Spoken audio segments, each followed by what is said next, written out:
তাকওয়ার লেভেলটা কত হাই। ওমর ফারুক একদিন হুযায়ফা রাদিয়াল্লাহু তাআলা আনহুর কাছে গেলেন, যে বললেন, হুযায়ফা, বিশ্বনবী ইন্তেকালের আগে মুনাফিকদের নামের লিস্টটা কারো কাছে দেয় নাই, আমার জানা নাই, সাইয়েদনা আবু বকরের জানা নাই, কোন সাহাবীর জানা নাই, তুমি ছাড়া। আমি তোমার কাছে জানতে চাই, আমি ওমরের নামটা ওই মুনাফিকদের খাতায় আছে কিনা আমার একটু বলো। আমার ওমরের নামটা ওই মুনাফিকদের লিস্টিতে একটু আছে কিনা, নামটা একটু বলো। যদি থাকে আমি ভালো হয়ে যাব, আমি নেফাককে দূর করে পাক্কা মুমিন হতে চাই। আমার নাম যদি মুনাফিকের লিস্টে থাকে আমি তো শেষ। হুযায়ফা চোখের পানি ছেড়ে দিয়ে বলে, আমিরুল মুমিনিন, কেমন প্রশ্ন করলেন আপনি? আপনি বিশ্বনবীর শ্বশুর, এই উম্মতে আপনার পজিশন 3 নাম্বার।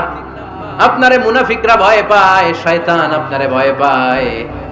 আপনি জান্নাতে সব বয়স্ক লোকদেরকে নিয়ে জান্নাতের মধ্যে আগে আগে ঢুকবেন, কেমন করে মুনাফিকদের কাতারে আপনার নাম থাকতে পারে ওমর? সুবহানাল্লাহ পড়ে। কি বিনয়ী, কি তাকওয়া। হুযায়ফাকে যে ধরতেন, হুযায়ফা একটু বলো না আমার নামটা মুনাফিকদের লিস্টিতে আছে কিনা। ওমরে ফারুকের যদি এই টেনশন থাকে যে আমি মুনাফিক হয়ে গেলাম কিনা, আমাদের এই টেনশন থাকার দরকার আছে না নাই? হ্যাঁ, যেন সব সময় আল্লাহর কাছে দোয়া করতে হবে, আল্লাহ তুমি নেফাকি থেকে আমাদেরকে বাঁচাও। আরো জোরে পড়েন আমিন। ওমর ফারুক রাদিয়াল্লাহু তাআলা আনহু